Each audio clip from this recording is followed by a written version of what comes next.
Finally, this reunion is over. This season is over. I have struggled with it. I don't think the season was that good. Overall, it had its moments, but overall, I just think this is probably one of their worst seasons.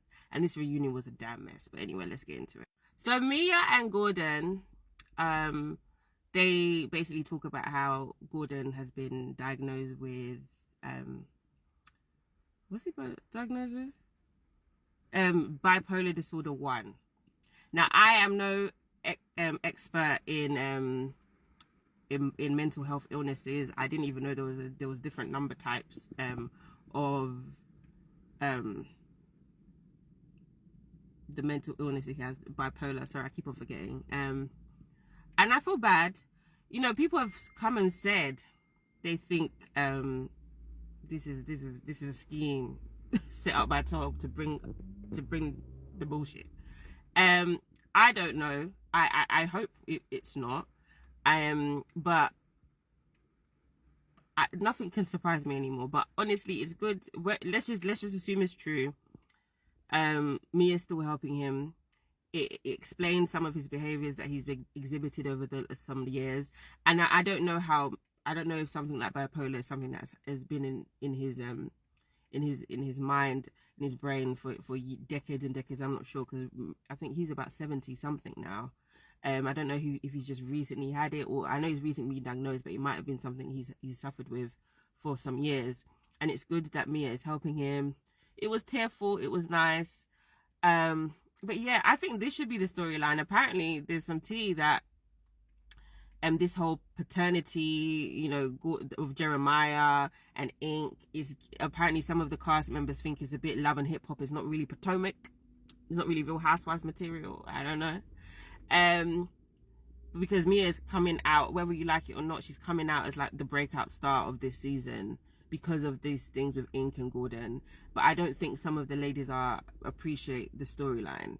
But we'll see how it unfolds next season. Ashley ain't shit. I don't think she's ever gonna be shit. She's not divorcing this man, okay? Michael is worth a lot of money. I don't think she signed a prenup or she was gonna get that much money, so she's staying with him for money. Apparently she's rubbing his feet every night. She tried to say, oh, she meant it in past tense with massaged instead of massaged. Girl, we know you're still fucking Michael. He's still giving you money. I mean, you used the credit card to pay for your boobs, okay? That man is still funding your lifestyle financially, and it goes beyond what he's doing for the children, okay? Let's see if next season, if you are back, hopefully you're not, if you are back, if you are going to get divorced, because you're pulling a fast one. This divorce one happening, you're pulling a fast one, okay? I can't stand her. Moving on to Wendy and Nneka. Now, I don't know what show people are watching, but people are like, oh my gosh, Wendy got caught in a lie and da-da-da-da. She didn't caught in a lie. She said, I don't know her. Meeting someone a couple of times at a Fino concert, a Nigerian artist, by the way, and being part of maybe a same organization, and you've seen each other at events here and there. My sister is friends with your cousin-in-law, and they're not even friends anymore. I don't know you. In saying that, let's just say Wendy was like, I don't know her, she's clout chasing, whatever, blah, blah, blah, blah. Why is that such a big deal, Nneka? Why did you allow this to be your story? We found out that you're from Wisconsin. You're not even from LA, that you said in your tagline. You're from Wisconsin. All this stuff like about your fertility issues and things like that. Why didn't you? I mean, it might be production's fault as well, because I think production also played a part in this fallout with you and Wendy. Anyway, they wanted a drama, but it's just I don't think they understood the sensitivity that came with everything that you were bringing. It was given thirsty. It gives thirsty. You wanted to be on television. Married to Medicine apparently contacted your husband.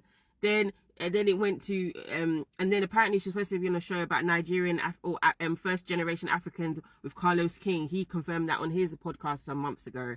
And now you're on Potomac. You're clearly thirsty. And then this Osu thing. Yes, Ashley brought up the trick. Brought up.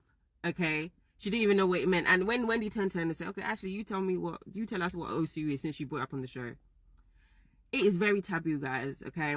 Very, very taboo. The Igbo community does not talk about it. I'm not Igbo, but they don't even want to talk about it with me.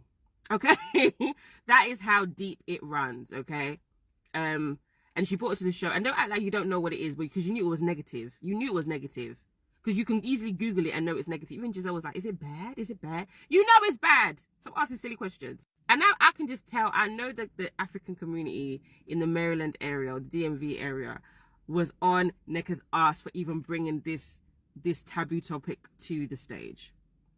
There's just some things Nigerian people don't do. They don't call their other Nigerian mums witches either on the international TV. We don't do that. People might think it's something that is not that serious. Why can't they move on from it? I'm never moving on from it if you call my mum a witch on TV. Or say shrines and stuff like that, knowing damn well Catholics pray to shrines. Like, are we, what is the rosary? What is the crucifix? Have anyone never been to Catholic church before? That's what they call the statues and stuff, shrines. It's not a witchcraft thing. So Giselle, when she was like, oh, they're using it for evil, shut the fuck up. Oh, guys, I was so pissed off. This Nigerian thing really pissed me off. 2 Nigerian people on the show, and this is what Nneka allowed, because you should have shut Ashley down ASAP, but you didn't, and you let it grow into what it did, and now apparently you ain't coming back. So boo. Okay, last part was basically the brawl part. Okay, yeah, guys, Giselle wanted to blame everybody, but the person who actually caused it, Deborah and what's her name, Ashley. Ashley, you shouldn't have brought this girl shouldn't have invited her. You're filming a show. If this was just your fashion show and you weren't filming, you weren't filming, then fair enough, but you guys were filming. You know that 2 people that she's talked about her husband are going to be there. You knew that she was going to confront thing. Maybe you might know she wasn't going to throw a drink, but you knew she was going to confront her. What do you think is going to happen? What did you think was going to happen? And they're all blaming Candice. Yeah, Candice has got a slick mouth, and 2 things can be wrong and right at the same time. Yeah, you know, when you do call someone X, Y, and Z, it can escalate a situation. Someone might want to throw hands. But on this show, we've established that people shouldn't throw hands when it was the Monique situation. But for other people, like Candice and Wendy, it's okay for them to be assaulted because their mouth was too much, apparently. And of all people, Mia was coming to say, oh, no, you can't do that. You can't say that. You know, she came up to me and tried to start some mess, and I shut it down. That, you know, you got a lot to lose. So why did you throw a drink then at Wendy last year if you've got a lot to lose? So shut up. Ashley has gotten away scot-free. I mean, this part of the reunion, she kind of, you know, Wendy kind of gave it to her, but she should have been more. She should have been challenged more. Ashley is a very messy, ridiculous woman. Okay, and people think she rebranded after she had her children. I just think it's even gotten worse, to be honest with you, and because people are just not bringing it up as much. And Giselle was all like, oh, it was Wendy's fault. It was what? It took Mia saying Wendy wasn't involved for her to retract it. And even then, it wasn't an apology. It was just like, okay, I'll take Wendy's name out of it. Giselle just, oh my gosh. If anyone needs to be assaulted, it's her. And I'm sorry, I'm not saying this like people should go and assault her. But if that was the case, people should have been slapped you. If words are that inflammatory that you want to beat people up. I'm so glad Candice decided to leave, because this is just ridiculous. And you people, what are you going to talk about next season now? Now that Candice is not there, Candice that's having a baby, and it's probably going to be the most interesting storyline that she's ever had. And you just spoiled everyone on the show, minus Wendy, has spoiled it. Oh yeah, and apparently Nneka's not coming back. Guys, I've got another video that I've spoken about this more in depth. Bye. Even at the end, like, people, Giselle was like, oh, I can't wait for this to be run back and people see the tweets. I thought you didn't care about the tweets. I don't know about you, but they're dragging you to hell on the Twitter. Okay, it's even on Instagram. People are dragging you. You really thought that this reunion was going to go in your way, and you were going to be the victor of it. No, people don't like you even more than they didn't like you before, and now there's going to be a big shape up. I think maybe 1 or 2 people might be going off this cast for next season.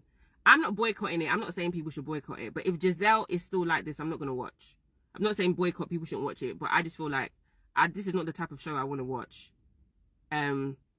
Yeah. Karen as well. I mean, her storyline next season is going to be, you know, we know what that's going to be like. Mia as well, but everybody else, yeah. Oh yeah, and Kiana came out as well. Kiana looked good. I thought she looked better here. And yeah, I wouldn't want to see her back. She didn't deserve what happened to her, and she should have punched Ashley in the face as well.